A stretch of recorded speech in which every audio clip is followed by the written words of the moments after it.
Hey, everybody. Happy Thursday. Yeah. I was just told by Chris to try and look pleasant tonight. For one time, just for the people, not for me, just like on air, try and look pleasant, like somebody you want to talk to. Yeah. Yeah. I thought I always looked pleasant. Apparently not. No, I just traditionally give her these little jabs like 2 seconds before we go on air just to throw her off. Just to make me laugh. He thinks he can put me off my game, but what he doesn't realize is I had a very supportive dad growing up. And my dad came to every sporting competition I was involved in. He came to every theater production I was involved in. And my dad's main job every time he came out, not only to support me, but also to see if he could throw me off my game. He did everything he could. Parenting right there. I like it was brutal. So I learned at a very early age to just focus on what I'm doing and ignore all the background noise. Well, you're welcome on behalf of your dad. Yeah, he did a great job. It's hard to throw you off. Yeah. So we have a guest. We were going to have a vaccine injured guest on tonight, and she just, because she's vaccine injured, did not have the gumption to come forward. She ran out of steam. Well, she has the gumption to come forward. Yeah, she's just under the weather today. She's very exhausted. So we will have her on probably next week. Right. We will reschedule with her, but she is a fierce fighter, and we had decided that this week and next week we were going to dedicate our shows to fierce fighters, people who have been standing up with their voices, with their bodies, with their actions on behalf of all Canadians, those who are vaccine injured and those who are not, those who were discriminated horribly against, and those who actually love our country, or at least love the idea of our country and what our country used to be before the last 10, 15 years of tyranny took over. Actually, tyranny has been going on for a long time. We just didn't notice until more recently. Mm-hmm. So tonight we have an amazing man. Yeah, and I want to say, like, it's very rare that we say this about somebody. This person is literally, I'm not just saying it, loved by all. Mm-hmm. There's not one person that I've talked to that has anything bad to say about this person, which really pisses me off because I try really hard and people say bad things about me. But this man just effortlessly is loved by everybody. And it's probably, because he does nice things like come on our show at the last minute, like a hero. Yes. But up on Twitter, I got tagged on a fundraiser for this man. And Jody's like, hey, why don't we ask if he'll come on? And he did. So we are really happy to have Harold Jonker on the show. Harold, welcome to the show. Well, thank you for having me on the show, even though it's last minute and I'm the backup. I definitely appreciate that. It's an honor. It's one of those cool things. Like, people, we all have weird things in life. We all deal with a lot of mess and a lot of, especially in the last few years. And I think the best thing that came out of this COVID mess was we got to meet a lot of great people. Yeah. And Jody and Chris, you're one of those as well. And it's just been, it's so hard to put it in words how awesome the last 3 years have been, even though it's been terrible for so many. It's still been, and like you said, you're going to have somebody on that was vaccine injured. I've met a lady now that we've been doing. She's become my full-time escort, and Jody's kind of going, what? And she's vaccine injured, and I've been able to help her get connected with some doctors. So when we do oversized loads, we have to hire escorts to stay behind us, in front of us. And that's what she does. And I figured I better explain I'm so glad you kept it to trucking. Yeah. So, yeah. And Chris, I guess you haven't really talked to my wife too much. Like, yeah, she does love me, and my kids too. So that's what's been kind of neat. You try to build relationships that you treat everybody with respect, right? And that's what's been lacking from our politicians, and we've seen that for too many years. Yeah. And that's why we all got to meet, because our politicians weren't respecting us.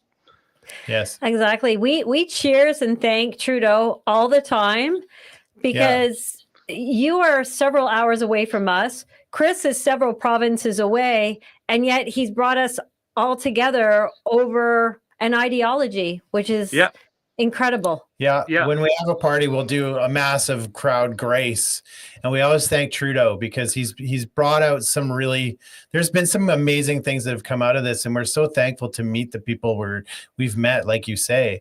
And it wouldn't all be possible if it wasn't for this ridiculous tyranny that we're having to fight against. Yeah. And I think that's what's kind of made it special too, is that we all went through sorrow.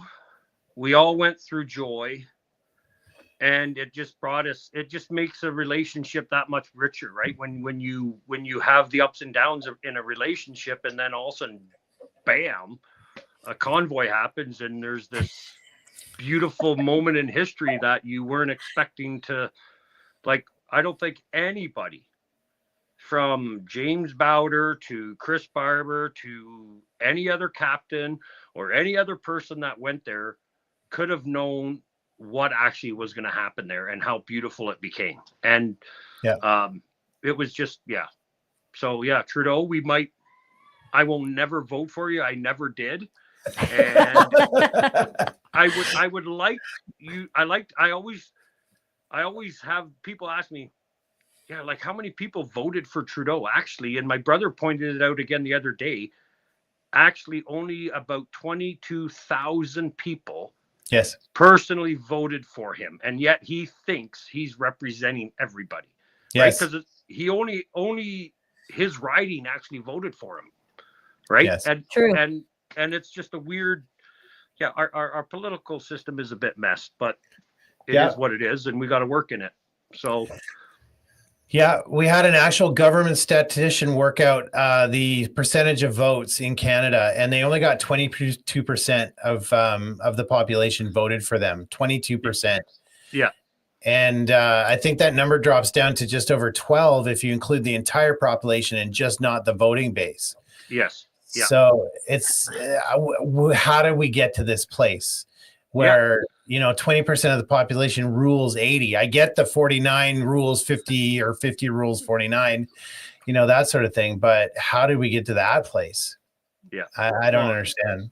Yeah, and then actually, for him to think that all the Canadians voted for him, I think a lot of Canadians voted for Liberal because they thought, well, that was the answer. But just his riding voted for for Trudeau. Yeah, and it's a system that does need some reform. Yes, but it's a long hill to climb. So I agree. And it's funny, we've got a lot of American friends, and they just can't understand how Canadians don't vote for our prime minister. They have a hard time wrapping their head around that, and how our incoming prime minister could possibly be someone that was never ever voted for at all. Oh, I know. Just disgusting. Yeah. Right. Yeah. It is. Yeah, it's ridiculous. Nothing says reform like our system. No, exactly. Yeah. So, I mean, third anniversary of the convoy. What a perfect thing. I mean, yes, you're pitch hitting for us, but at the same time, what a perfect person to have on. Because, correct me if I'm wrong, but you led the first convoy into Ottawa when the convoy happened. Is that correct? Yeah, that's kind of something that I didn't expect to happen. Like I signed up as Niagara's captain after we found it on the internet somewhere. We were at protests in St. Catharines on the street. We were speaking out as a town councillor or as a business in our community. As elders, my brothers were serving at the time. They were trying to keep churches open. And I was a town councillor trying to, tell people, hey, I'm going to vote against this vaccine thing. I'm going to vote against this, but I'm only one of 7 in a room. The mayor was on the same in the same corner as we were, and it was a frustrating time. And then when that convoy thing happened, it was like, wow, this is something I can do. And because of my job as president of Jonker Trucking, I'm the guy that really doesn't do anything. I kind of work here. I drive truck. I go get straps for the drivers when they need it. I do some parts running. So my job is pretty flexible. So it's like, basically I said to my brother Tim and my brother-in-law Jeff, we want to get involved. Of the 3 of us, I'm the most flexible. So I'll sign up as captain, and we agreed. And that's why I ended up being Niagara's captain. And then on the day we were going up there, we were supposed to leave a day later than we actually did, but they changed the schedule for some reason. And by that time it was so busy, and you're like, I don't know why they're doing this, but we're leaving a day earlier. Okay, we leave a day earlier. And I think because of what we seen coming from BC already on the 23rd, I think it was, they started. And what we seen from that, I think a lot of Canadian, a lot of Ontario and truckers were like, yeah, we're going to join this. And I just the 2 truck stops that we started at it blew you away. And then we got to Kingston that night and got up in the morning on schedule. And my wife was with me, and I remember looking over at her and I go, I think we're going to make world history, as we were getting off the ramp where the police told us to meet them. And yeah, my dad, who was 70, he's 78 now, I think. So 75 at the time. He was a little mad that we didn't ask him to come join us. So he came and joined us, and he always made sure that he was going to be right behind me. So my wife and I were the first official trucks in, and my dad and mom, who are 75 at the time and 79, were right behind me with their pickup, and then the rest of Ontario, and it was just huge. Like, wow. Yeah. It was, yeah. We don't even know how many people were there at the first truck stop, let alone the second one, and then the third one in Hamilton, and then you had Hamilton, Toronto, and Vaughan, and then Woodstock. Like, it was just, yeah, unbelievable. Like, yeah, we joined you in Hamilton. I was behind the blue truck that was leading the convoy from Hamilton. Oh, okay, yeah. So that's where I was. And I can tell you, we left a day earlier because throughout this whole thing, what a lot of people don't understand is that we were coordinating with the police. The police were helping us, and they were directing us and told us where to park, which roads to go down, the whole works. But we left a day earlier because the police were concerned that there would be so many trucks going through Toronto, rush hour traffic, and then add all those extra trucks, that it would be too much traffic, too heavy of a load. So that's why we agreed here in Southern Ontario and Central Ontario to leave the day before, so that the roads, when the West Coast or East Coast people were coming through, it wouldn't be them plus us, because then the 401 would be an absolute nightmare. So that was the police that we were working with that asked us to leave a day earlier. And that's why we had the layover in Kingston the night before, or on the 27th. Yeah, where we were going to lay over in Kingston either way, but it was just bumped up a day, and it worked. And I didn't expect to be the first truck in. I thought we were all going to get together in Port Hope, meet all the captains that were coming from Sarnia, and Windsor and London and Toronto, and actually get a bit organized in Port Hope, but they all got held up because of the winter storm, and you know what the weather was like, and if the worst thing for a truck driver is to be driving without a trailer on a slippery road, and that's what we were doing, and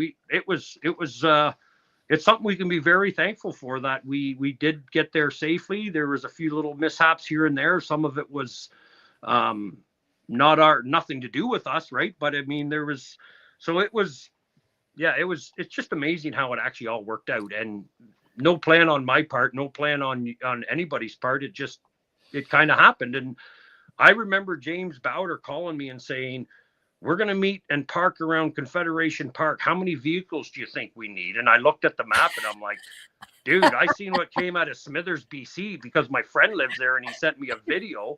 And it's like, dude, we're going to have, you're going to need way more than that.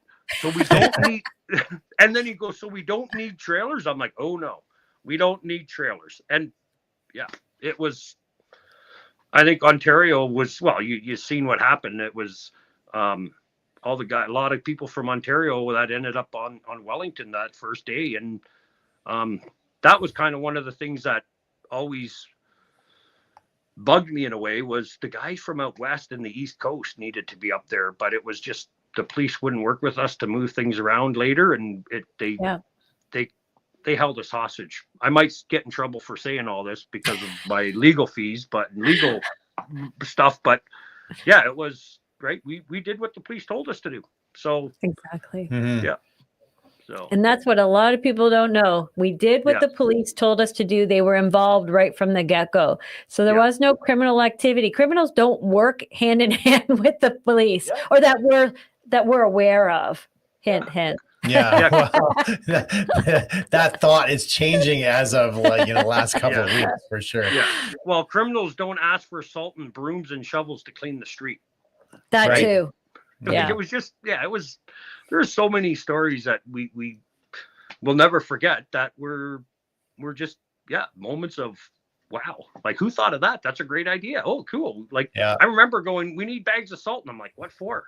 Well, the streets aren't being cleared. The sidewalks. Oh, yeah, good point, guys. And that's what kept us busy, right? So it kept us warm because we're all moving. Yeah. I bought a pair of winter boots. I never do wear winter boots because I do have I'm warm-blooded, I guess, and so I never really have heavy insulated winter boots. But I bought some going up to Ottawa, and I wore them out in 3 weeks. Like the blue inserts had like holes about an inch big, and it's like, wow, I did a lot of walking. Exactly. So when you heard about this, what made you decide that this is something that you wanted to partake in? Basically it was like we were already, as a family, my wife right from the beginning, this is kind of seeming like SARS and there's something not adding up. And I got 13 kids at home at the time, and it's like I can't even abide by this law of 10 people. Like, it just doesn't work. And obviously I would jokingly say, hey guys, I need to send some kids over because I'm breaking the law again. Obviously I'm not, because they said household. So you already kind of sense something's not adding up. And then as a town councillor, you were getting phone calls from people that were frustrated, employees that didn't want to get the vax. That was later on, but right from the start, it's like, there's something not adding up here. And right. I don't read a lot. My wife does. She's a reader. She loves like being informed in that way. I watch videos to be informed, and so she right from the start said this ain't adding up. My dad at the beginning was, like I said, I think it was 73 then, because it was 2 years later that we went to Ottawa. And we had said to him, well, you got to be careful, Dad. You got this. And we went to visit him, do the social distance. And he's like, after supper, he says to me, when are you bringing the kids? I'm like, they don't get social distancing, right? Like a kid doesn't understand that. Yeah. Like a 4-year-old not hugging their grandparents in their open home. It just doesn't make sense to them. So I said, they don't get it. And we're not going to teach them that or force that on them because it's unnatural. And my dad's like, I'm freaking 73. I know where I'm going. Bring the kids. and it was that there was when it was like, okay, something's definitely not right. And then you've seen it. People couldn't visit their family. People couldn't visit their parents in the old age homes. And you're just like, this is wrong. Like, I come from a Christian background. We go to church twice a Sunday, and all of a sudden we can't meet. And it's like, Right. yeah, this is not right. And it was Yeah. just, well, but we got to listen to the government. It's like, yeah, we have to listen to the government when it's right. We have to honor the government, but you do also have to call out the government or speak out against stuff that's wrong. So we were kind of doing that, and then we started going to protests. The mayor here got in trouble for speaking at one. And the funny thing is, I'm a town councillor, and I was there with them. And then the newspaper called me to get my opinion, and I'm like, I was there. So does that give you my opinion? He's like, yeah, kind of. and then you always were a little frustrated because at the end of the day, thousands of people would go to a protest. You probably seen them in Toronto. We had them in St. Catharines. At the end of the day, we all had to go home. Yes. And this kind of was, this can be different.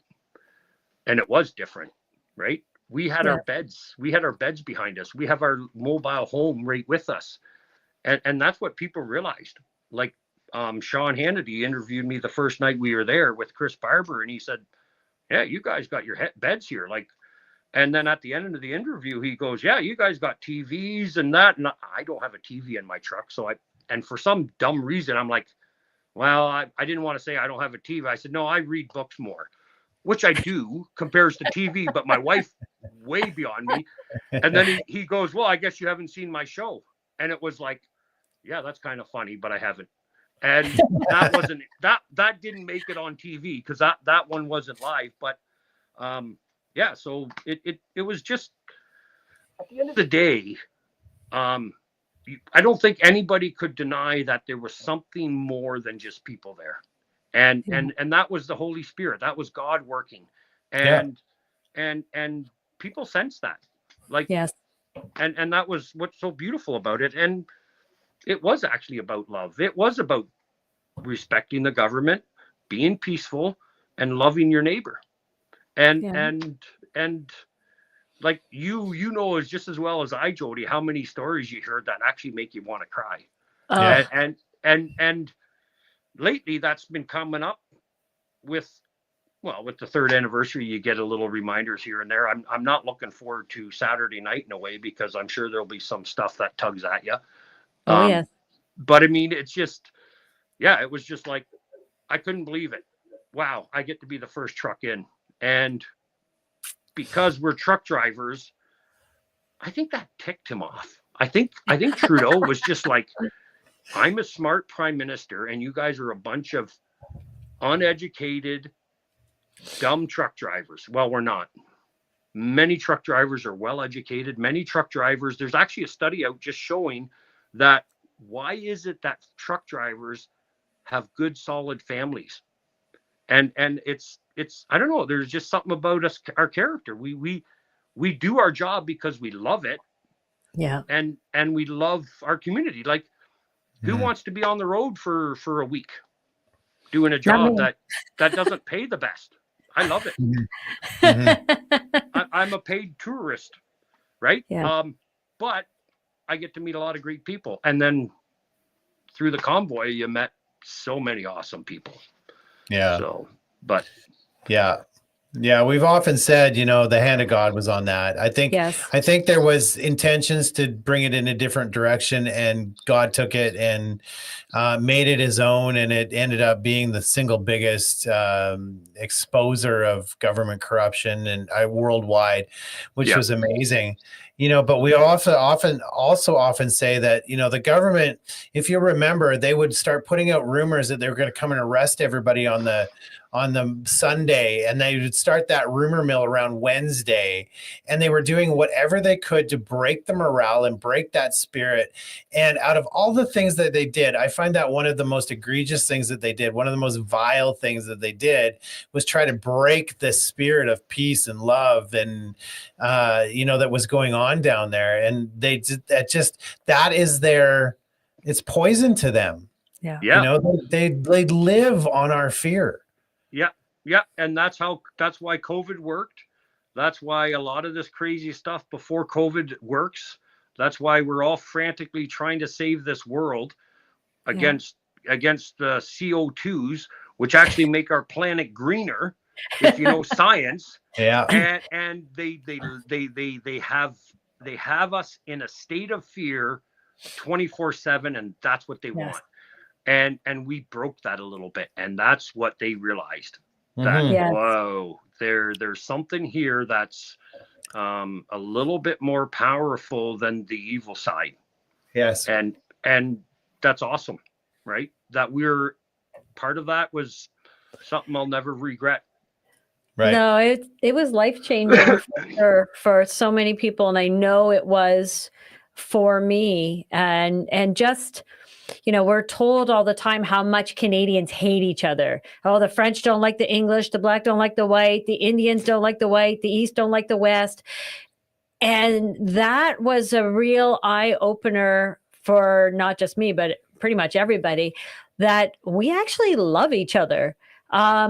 And we are united in more ways than just the red and white flag. Yeah. We all want the same thing. We all have the same needs and expectations. We all have the same love for our families and our neighbors. And we all love our communities and our country.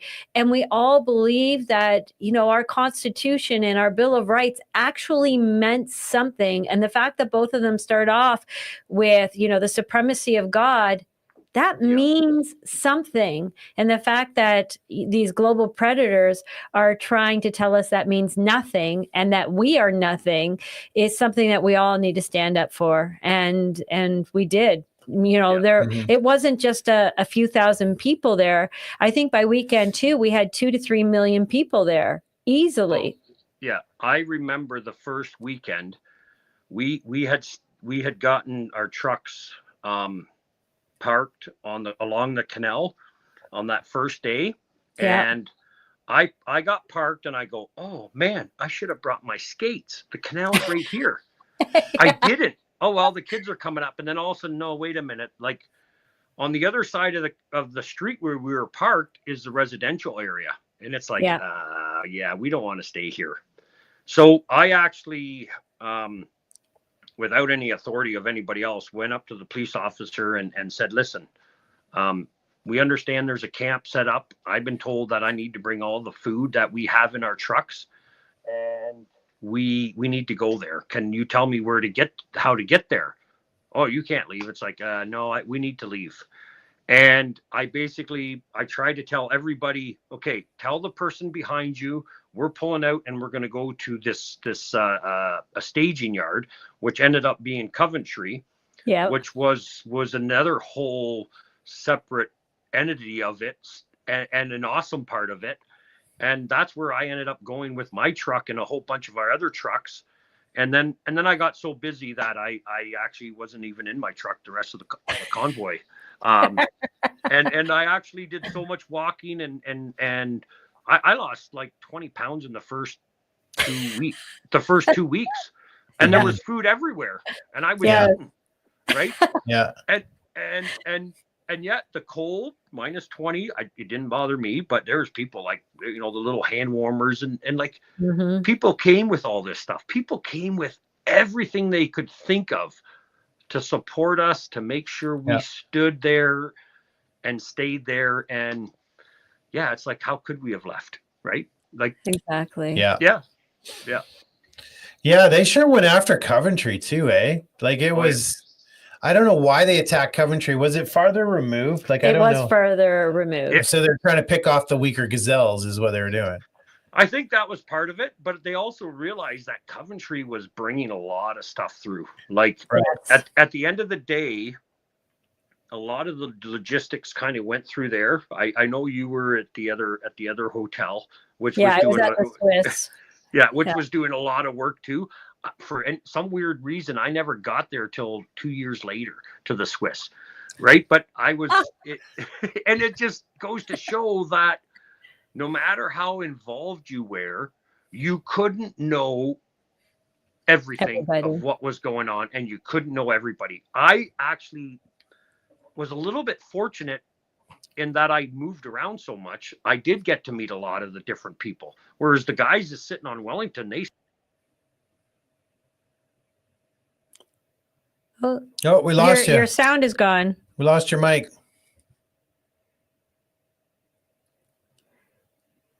No, we still lost you. Let's see if we can bring you back. Weird. No, Someone doesn't want you telling your story. yeah, you can try rebooting or something like that. We'll just we'll cover you off until you get all your technicals worked out. Did you hit mute on your phone or no? Nope, can't hear you. Yeah, maybe if you head out and come back in. Yeah, here he goes. Right. So, Coming have back. we got you now? No. Nope, not yet. Okay. So, yeah, just going further to what you guys are saying about no. Oh, are you back? I'm back, but is my mic back? Yes. You are back, yes. Yes. Okay, it's my That's hearing good. aids that goofed up. Oh no. I can still hear you though. Okay. Okay, good. Okay. Is my mic okay through the phone? Yeah. We can hear you perfectly. Yeah, we can hear you. It's all And good. you're back. Yeah, so you were talking about all the different offices, compartments, and how, very few of us knew everybody or everything that was going on because we really were literally all over Ottawa, and we had all these little stations that everybody was working at and part of. And you were lucky that you got to move around. I was stuck in the kitchen at the Swiss. Not that I was stuck. I put up my hand and said, yes, I can cook for 100 people every day. No worries. I can do this. Right. So I was very happy to have that job and then cover off the stage when Bethan wasn't able to be there. So I wore a few different hats, which was great for me. But yeah, you got to walk. Mm-hmm. Yeah, it was like you asked earlier about how did you end up being the first truck, and because I ended up being the first truck, I did connect with a lot of people the first night when we were kind of by ourselves and the rest of the captains weren't in. I never met Chris and Tamara till I think a couple days later, and it was just like. It was kind of neat because you would meet somebody and you're like, yeah, who are you? Well, who are you? Right? Yeah. But yet we were still able to bond, still be able to work through our concerns of who's this person and that person and figure out, I think, these are the gems. These are the good people. And like you said, you just got there and said, hey, what needs to be done? I'll do the kitchen. And that's what made it so awesome was people came, they asked, what do you need to do? And they did it. Right. Exactly. And there was no egos. It was everybody just picked up a broom or they saw something that needed to be done and we all just did it. And we all kind of fell naturally into our roles. Yeah. Yeah. Or we left that role if it wasn't natural for us. Right? That's true. That's true. True. But that's a miracle in itself. Think about how many people, there was no coordination, there was no organization. Like we said, Coventry was removed, the Swiss was removed, and yet everybody was singly minded, singly focused, and working towards the same goal. What a miracle in itself that was. Yeah. Well, that's where you see that the spirit was there, right? Working and the fact that I think it was on that first Saturday, there was an MP that walked through the crowd and she was saying to people, I can't believe it's this big and it's still peaceful. Yes. And it was because we knew we had to keep it peaceful ourselves or we were in trouble. And you mentioned a bit earlier, the government and there was forces there that were working very hard to throw us into a tailspin and do something foolish, and it always backfired. It was actually funny to watch sometimes, right? Like, we know what you're trying to do, and it ain't working. And there was a case of somebody that crazy lady that claims she's the Queen of Canada from the Philippines. Right. Like she actually was up by the eternal flame with her supporters, and they were going to burn the flag. It's like, Yes. yeah, this is a setup. You have 150 truck drivers and thousands of Canadians walking around with the flag and waving it, and you're going to do this. And it's like, Yeah. no, this ain't happening. So a bunch of us got up there, and it was, you could tell there was people that were actually trying to incite the crowd to go at them. And they were part of the group. That was Ramona. And Ramona actually had on her website a little byline on one of the back pages saying that they were funded by the Liberal government. They received funding from the Liberal government. That was about a year later. She put up a website and she actually admitted it straight out. So you're bang on with that. Yeah. You know, and the best part was I was part of the communications team that said, you know, we're going to go against the government. We're going to go against their counter narratives. And so when people were approached by the reporters, we said, make sure that they know they need to not engage. They need to do this. They need to do that. And people said they're already doing it. Right. They're just naturally doing it. And I guess that's what you get for locking them up and teaching them about psychological warfare. They were trained and ready to go.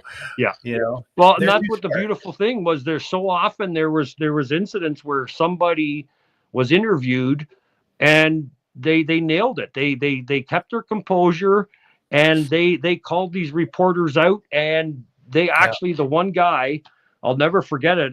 I got back into the hotel room that I was sharing with one of our older drivers, and I said, turn that off. Like, I don't want to watch the news right now. But then he goes, I'll watch this. And this on live TV, a CBC reporter went up to one of the chefs that was set up on the street, cooking in the snow, and tried to make it look like he was this goofball. And he called him out on it. He took his hat off, and he has this big hair. And he goes, yeah, you're coming up to ask me these questions because you think I'm a whatever. And I'm going to tell you right to your face, you're dead wrong. And this is what we're standing for. And you could tell she wanted to walk away from the interview, but you're on live TV.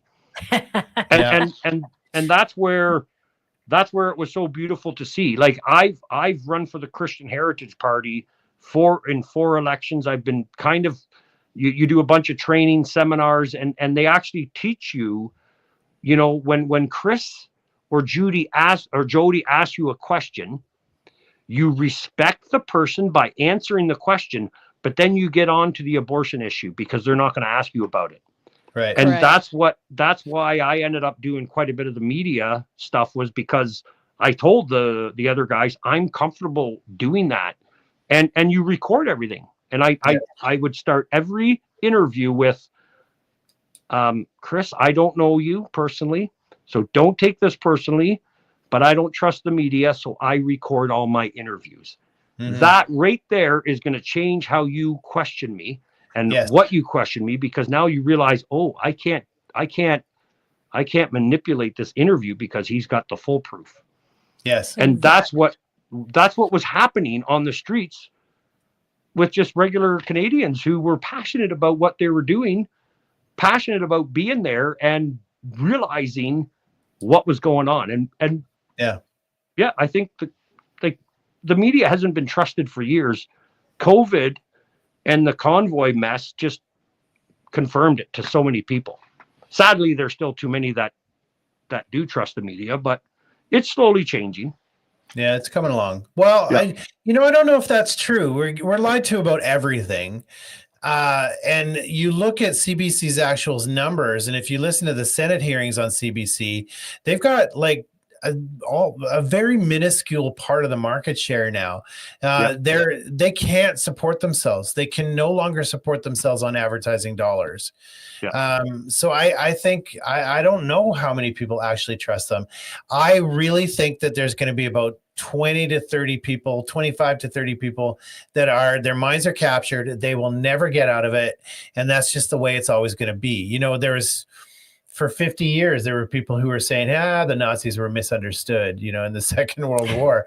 So there's some people who will never get out of it. They're brain locked, and that's it. And I think that's the only thing that is watching the CBC at this point. I don't think a lot of people believe them anymore.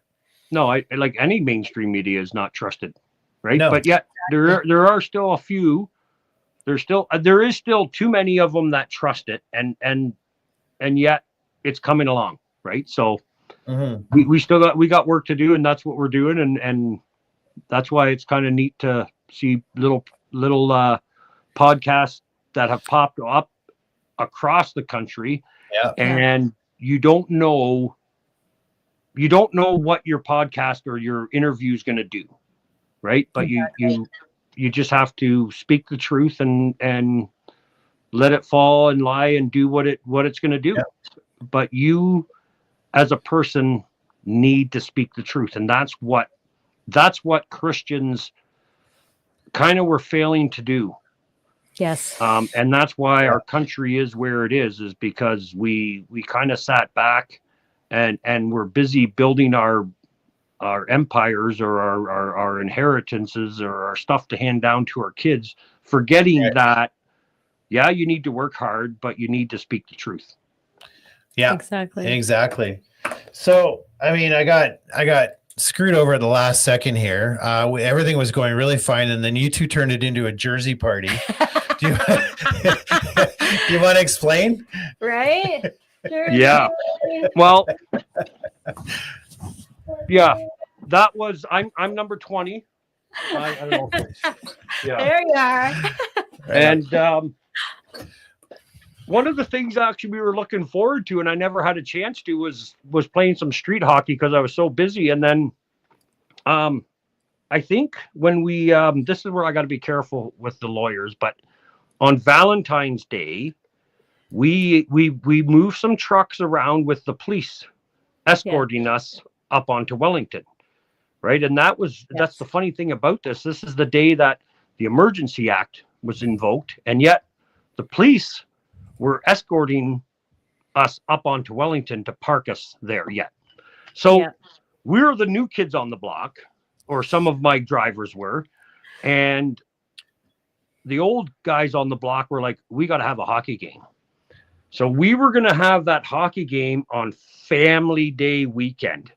And it was going to be like, that's our governments knew that Family Day was going to break everything open in Ottawa. It was going to be this huge festival that they couldn't contain anymore. So they knew.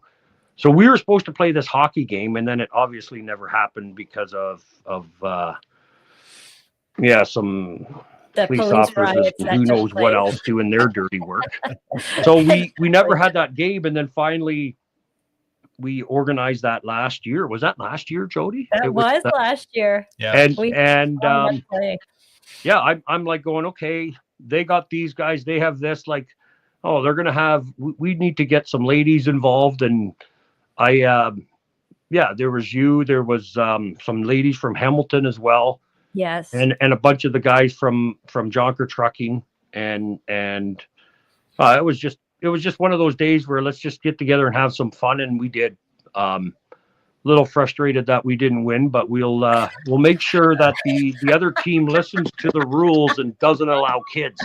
Exactly. Yeah, that's right. I was going to say, Jay's team, I believe, brought in ringers. Yeah. That were not even at the convoy, so they shouldn't even have been playing. It was supposed to be convoy people against convoy people. The East meets the West. The old boys meets the new boys.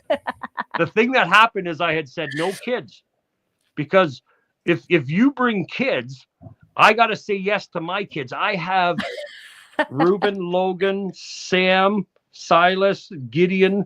Like, I got 6-7 boys, just myself, that would walk, that would run around anybody else. Yes.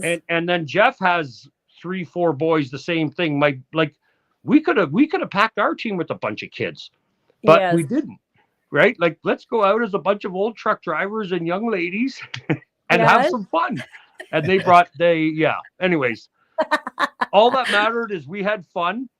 Nobody got hurt too badly. My brother sprained his ankle, but I'll never forget it. I always played defense, right, when I was on the ice. So, and I finally got to have my brother Tim as my defense partner, and he's 11 years younger than me. So many people in Ottawa were going, "Hey, I met your son. Hey, I met your dad," back and forth to us. Like, yeah, no, we're brothers. Tim thought it was funny. I kind of did too, because I don't really care what And so I got to play defense with my brother, and he was coming around the net, and I'm like, oh, he's a good defenseman. He's going to come to the point, and I one-timed it into the net. So I scored.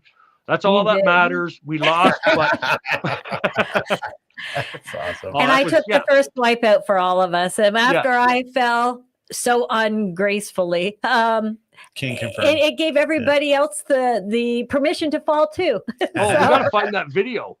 I might have it. I might have one. Actually. Yeah, and the reason why I invited you to join us was because of what you were doing in Toronto earlier. Yes. Right. And it's like, oh, she was organizing this kind of stuff in Toronto. So yeah, she better be here too. And because you were in Ottawa, obviously cooking up a storm.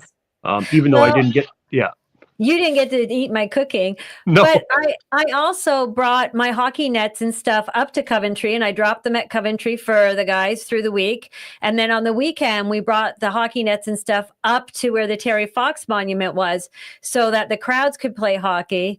Yeah. And I believe it was Jeff or Nichelle said to me, hey, your hockey stuff is here. Why don't we run a competition? I'm like, yeah, let's do it. So we were trying to get the truckers to put together teams and run a whole tournament throughout the weekend that was coming up. Yep. And what happened was after the Emergency Act was called, truckers were not willing to get out of their trucks because they were afraid of what was going to happen if they vacated their trucks. And Tyler, who was one of the truckers, said, listen, I'll try and get 2 teams together so that we can at least play, or 4 teams together so we can at least play, 2 games Friday night and then have the final playoff on Saturday. And then, of course, the police beat us senseless Friday and Saturday. So the games never materialized. So I was so happy that I got the call from yourself and from Jay to come up and play. Like, that was a highlight for me last year, for sure. Awesome. Yeah, that was a lot of fun. Yeah. And our team was ready to go. We had a team together. One of our young owner operators, who's kind of a shy guy. He was great there in Ottawa. And he was the one that's like, we got to get a team together. So he organized it, and we were looking forward to it, and that was stolen from us. So it was kind of nice to do it. There's kind of a talk about trying to do a tournament thing. But we're all so busy, so we'll see what happens with that. But live from the shed, Jay has kind of hinted that we should do a tournament. So well, we were all together last year, so why not? Yeah, I'm sure you'll go back. Yeah. So was your truck one of the last ones to remain on the street and got terrorized by the police, or did you happen to get out relatively unscathed? My truck was never on Wellington that I drove up to Ottawa, but one of our drivers had his truck right up in Wellington. And when I talked to him about, hey, we're all over here, do you want to come here? Nope. I want to stay up on Wellington. And this guy's a 70-year-old truck driver. What a champ. And then we had ended up getting, I think, about 7 or 8 of them moved up on Valentine's Day, escorted 2 at a time by the Ottawa police. And then 2 of our trucks ended up getting towed. So Saturday was a bit of a bitter. Saturday morning was a bitter day for a lot of people, and it was kind of one of those. There's moments where you go, I wish I had done this. I should have done that. And finally, Janice says, you know what? You got to accept the fact that you weren't meant to be arrested. Let it go, because I was going to be in that truck on Saturday morning where our older driver was, and I didn't want him there, right? Right. And I couldn't get to the truck by the time I got things organized, and it's a kind of a long story, but anyways, I didn't end up getting arrested. So when I actually did get arrested 14 months later, I said to Janice, see, you were wrong. Well, the problem is you put it out there in the universe. You manifested it to happen. Yeah, and it's destined, right? You want something, you got to be careful what you wish for. That's right. Exactly. Yeah. That's right. Yeah, well, so we should talk about that. So you got arrested, and then it kind of all went sideways after that. You're brought the first convoy in, and then next thing you know, you're among many other people who are getting processed as a punishment as far as court goes and the judicial system goes, and they just want to drag you through the courts just to punish you. And especially now, you've gone through this since then. And the last thing I'll say, and then you look at now when we have an openly corrupt government, they're all criminals and they're still coming after you for trying to do something right. It's got to be frustrating, but tell us about the legal challenge you've been facing. Yeah, and 14 months after the convoy, not even during, after. Yeah, and it was, it kind of was bittersweet in the fact that I never got actually arrested because I was actually out doing one of our candy runs that we do every 2 weeks to BC. So I was actually in the mountains when the Niagara police finally got a hold of me. Flew home, turned myself in, and found out, that I got these 4 charges against me: mischief, intimidation, and then 2 counts of counseling an uncommitted indictable offense. And I finally am getting close to my trial. And there's still actually other people, like Chubb is still waiting for his, but he changed lawyers quite a bit, so his got delayed. So I believe his is in September. There's a guy from New Brunswick, Guy Meister or something like that. He's still going back and forth. Well, Jay was found guilty of mischief. It's kind of confusing to read how these cases are all going, right? Some people had it dismissed, but that was on technicalities or whatever. So yeah, on May 12th, I'm heading to Ottawa for 10 days of trial, and I kind of have to make a decision shortly on if I'm going to go jury or judge. I talked to some wonderful people today about that, and it's kind of I said to Janice, I got home, it's like, it's kind of tough. I don't know what to do, but we'll figure it out. And I also got March. I got to go up for 4 days of pre-trial at the end of March. So yeah, you lose a week of work there. 2 weeks, 3 weeks in May, and just it doesn't bother you too much, but you do get, it does in a way, right? Like we all like to think we're pretty tough, but the emotions are what they are, and it is always something that when we started going out to Ottawa, my brother kind of said to me, Harold, you got to be a bit careful how many interviews you do, because you're going to get in trouble. And now the funny thing is, a lot of the YouTube videos that my brother put out, one of the other lawyers with the big lawsuit, he thought my son was doing that, and it's my brother. So it's just so many funny little things happening at the same time. So you kind of have to laugh at it, but yeah, it's kind of frustrating and sad, right? That our government is using all this energy to go after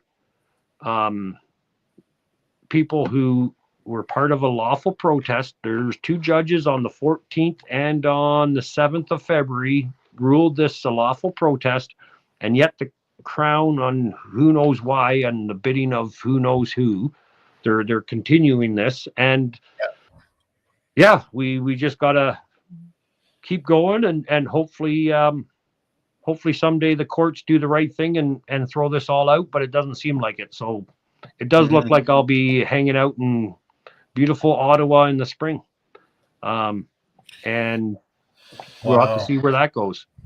Wow. Well, so in the meantime, we've got the reason we brought you on is because we saw this poster. There's a big fundraiser for you on Saturday night in Saturday afternoon. Or Saturday afternoon, at Caister, near Niagara. And it's they're having a popcorn day, and they're giving you hot dogs and all sorts of stuff for donations. And then you're going to show the film They Woke the World, which is an amateur film about the convoy. Yeah.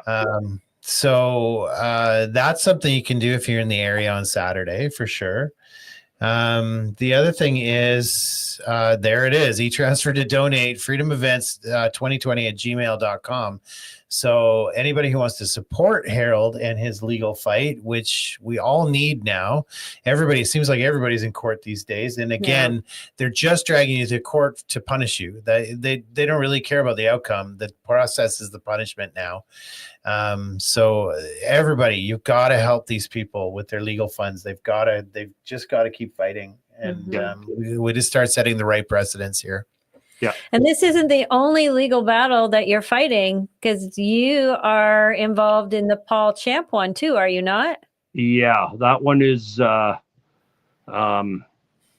knows how long that's going to take. So basically, I think about a year ago, I was added along with Jonker Trucking to that big lawsuit, and that's going to get drawn out for years. And it's, you just kind of go, really? Like, the judges aren't looking at this going, this shouldn't be here.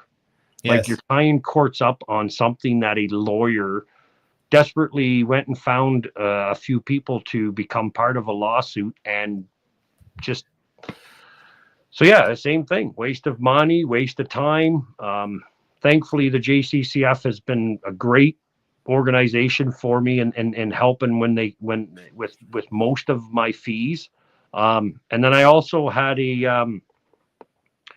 I got in trouble because I was a township councillor who went to a convoy and expressed a difference of opinion than the rest of than what they deemed my constituents, right? They said, you're a town councillor, you have to represent your constituents 24/7, so you shouldn't have gone to that convoy.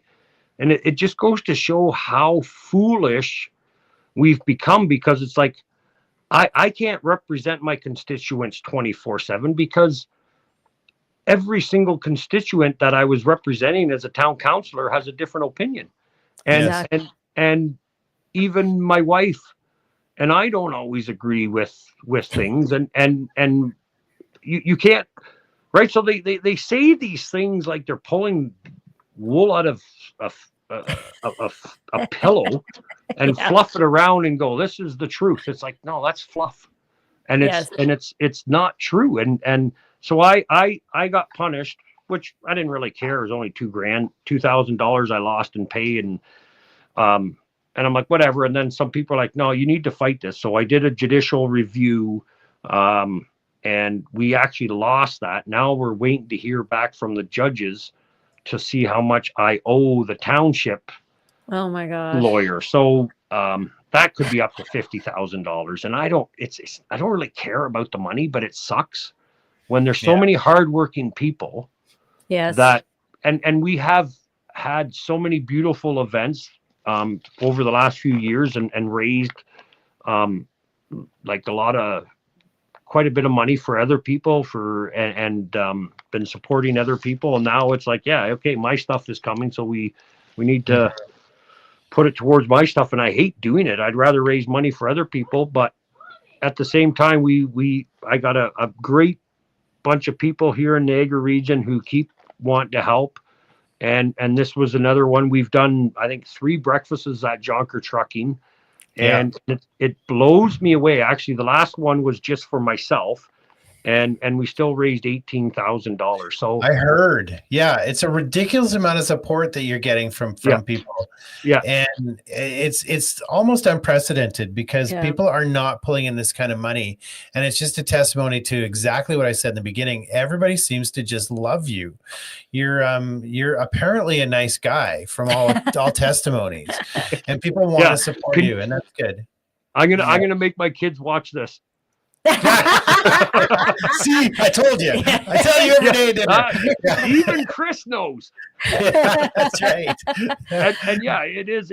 And I think what we always have to understand, and this is what I always try to do, is I try to be genuine. Like I make mistakes. I've done things wrong, but when you're genuine and you actually care about people, I think it comes out. And I think I think that's part of the beauty of what happened in Ottawa. There was just so many people that cared and loved each other that it came out, and it stayed there. It was, I don't care what you do, cops. I'm going to lay down on the snow and you can arrest me that way, right? That's Clayton from London area. Like there was just like it was just nonstop, and yeah, like I said earlier, like to come to a hotel and say I'm willing to cook for all yous. That's a big sacrifice when there's a big party going on every night at the stage. Yeah. Yes. Right. Yeah. Oh yes.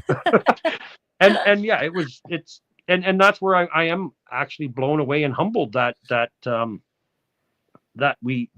I been getting the support, and that's what keeps me going too. It's like, yeah, no, they still want me to fight, and I'm willing to do it. So let's keep going. So where it goes, we don't know, but so far the Crown wants me in jail for a year, and it's funny how I'm not worried about going to jail.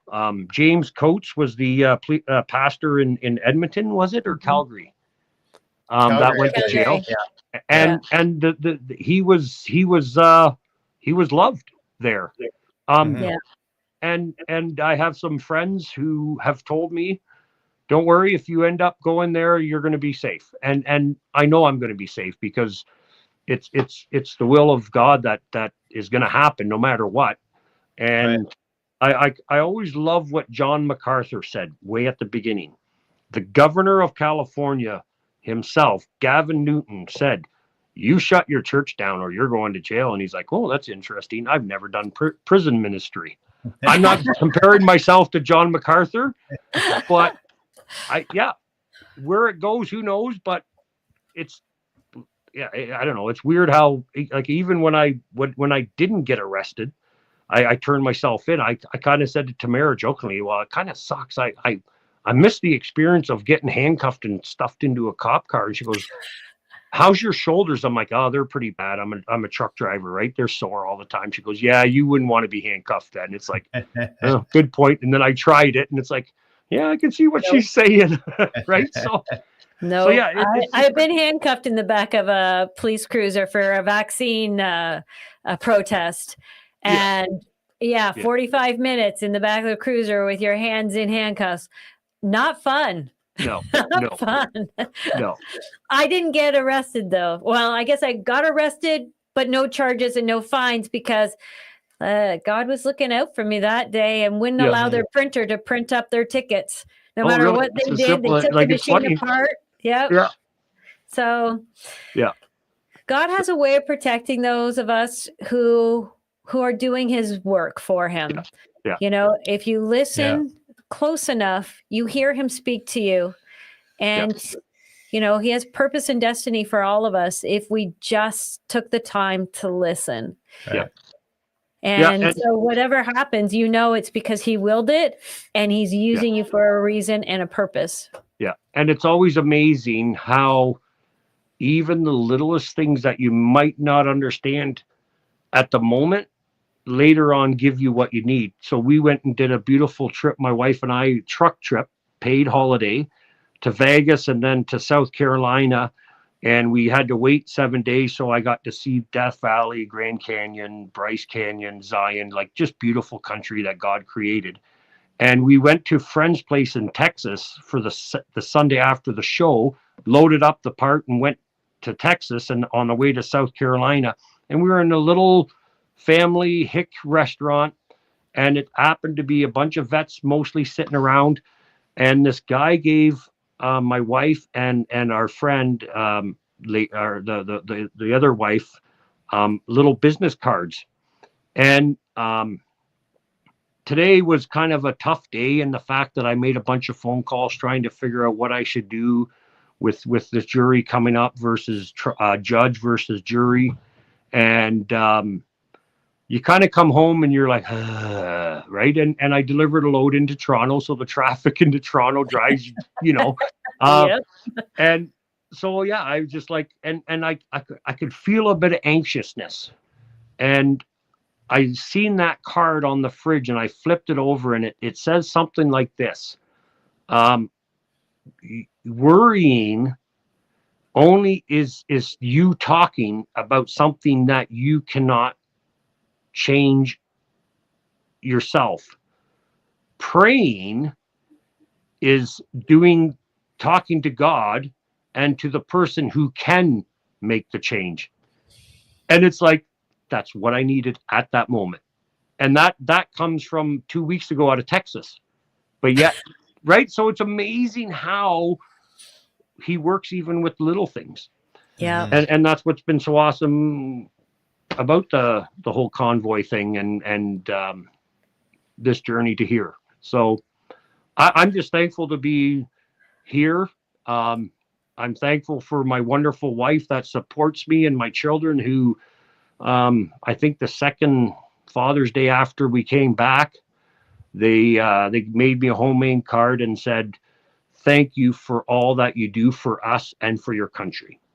Nice. So so they understand a bit of the sacrifice that they're making and the fact that their crazy dad is busy with other things. Right. But yet they understand why. And that's another, like, so that's where it's been an awesome journey. And right. Yeah. Yeah. Well, so there's if you want to help, I mean, there's so many people that need help, I know, but this is a good cause and you're fighting a good fight. And then also if you're in the area, want to go to the area, remember on Saturday at 3 p.m. they're showing a movie. You can get hot dogs and popcorn. You can donate and you can meet Harold in person and help. And if you're not wanting to be on the front lines, at least try and fund those that are. Amazing stuff that you're doing, Harold. And just like I think we mirror the sentiments of your family. Thank you for what you're doing. And thank you for standing up. You know, we just need good, honest people with integrity who understand that this really is a spiritual fight and are willing to take that on. You're one of those guys and we're just so appreciative of you. No. And like I said, at every event we do, I can't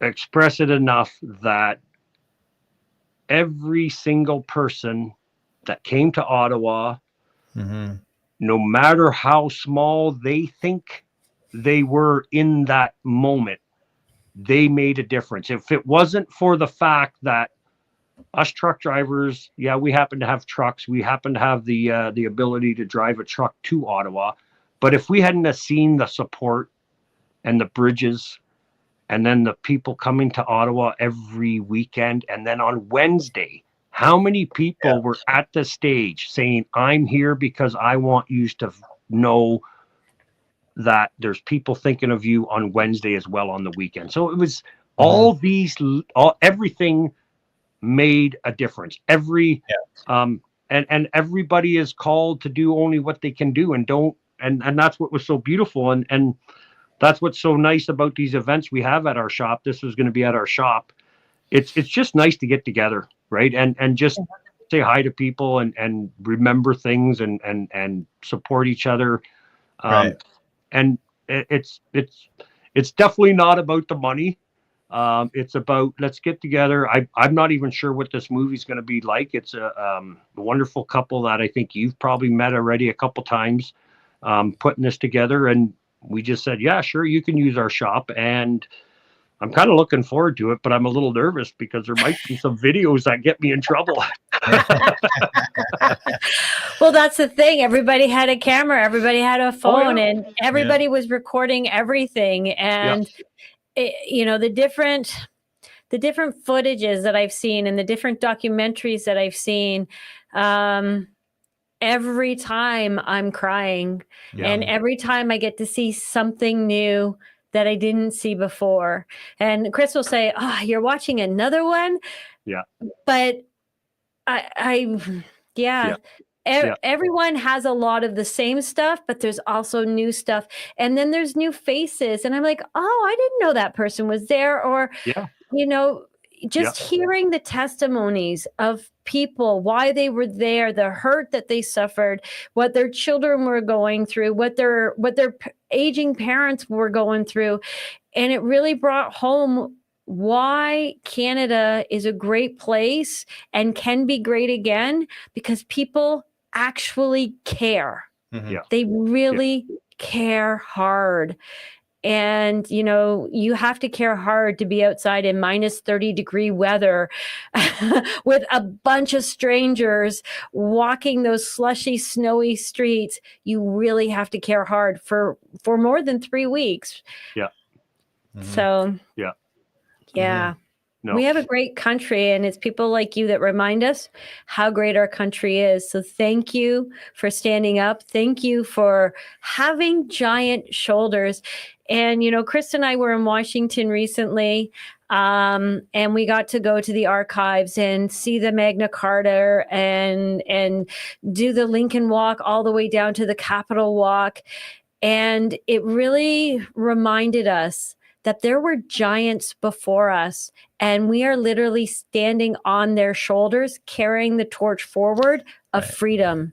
Yeah. And they didn't know it then, what they were doing for history. And we don't know it now, and you don't know it now, but you are changing the world for a better purpose. So thank you. No. You're one of those giants we're going to be talking about 20 years from now, 50 years from now. I don't know if I'll be walking that long. You might not be, but your name will survive. You are one of those giants. So thank you. No, thank you. And yeah, thank you for what you guys do, because it's, you know, we all do our part. And like I said earlier, it's, we don't know what difference it's going to make, but it is. And, doing these shows, people hear it, and it wakes up one more person that accomplishes something. And yeah, it was actually just nice to hear your voice and talk to you about, get some advice from you as well. I appreciate that you express your opinion freely, and that's what's so important too, right? And we have a tough decision to make in some ways, but it'll probably get made without me. That's just kind of happens that way so often. But we'll see. And yeah, I'm not looking forward to going to Ottawa to court, but I am looking forward to going to Ottawa to see people that come out and just to have the memories. It's something we're so thankful for, and yeah, we're so thankful for everybody that was there. It was, it's weird how we didn't go there to become giants. We went there just to become free. And we are on the shoulder of giants who died for our freedom. And we never need, we have a society who has kind of forgotten that. And that's what we're in. Right. And our politicians definitely, they have forgotten what their calling is, what their purpose is. Prime Minister means first server. Yes. And he's forgotten that, and that's sad. Yes. And it's not just him, it's the prime ministers before him, and they set a bad example, and he just amplified it. And I pray we have a man that gets in, or a woman that gets in, that is willing to sacrifice their political future for the better of Canada. And we'll see. You know, the US seems to have one of those right now, and who knows where we go, right? But it can get better. We just need to keep working at it. Yes. I agree. Mm-hmm. Yeah. So I agree. Yeah. Well, we are sending lots of prayers your way, always and forever. March and May, we will be praying extra hard. Hard. And again, if you can't be in Caister on the weekend, feel free to e-transfer to freedomevents2020@gmail.com to show your support. All funds go to Harold Jonker's legal fees and travel fees, because this is an expensive fight, and it always has been, and we knew it would be. But he's fighting for you. So if you can help support, that would be fabulous. Right. Yeah. Or, at the very worst, if you want to hire a trucker, you can do that too. That's right. That's right. We love running the US. There you go. Ontario I'm actually moving friends of mine next week to Carmen, Manitoba. So, wow. Yeah, I'll be gone for 4 or 5 days, but my wife and kids are used to it, so it's an awesome job. So right. Well, either way, there's more than one way to support somebody in their fight. Exactly. So thank you for coming in last minute. Thank you for stepping up for us as well as the country and getting us through this show tonight. We're sure glad to have you, and every time we bump into you, we just love talking to you. So you are really truly are one of our favorite people. So thank you for being you. True story. Yeah, thanks for saying that. Yeah, it means a lot. All right, everybody. Well, thank you for watching. Please go and donate. And I guess we'll see you on, what day is it? Monday. Yeah. We'll see you on Monday now. Okay. Head out to Niagara area and go see a movie tonight or this weekend if you can. And otherwise, we will see you Monday. Thanks, Harold, again for coming on, and we'll see y'all later. Thank you, everybody. Thank you.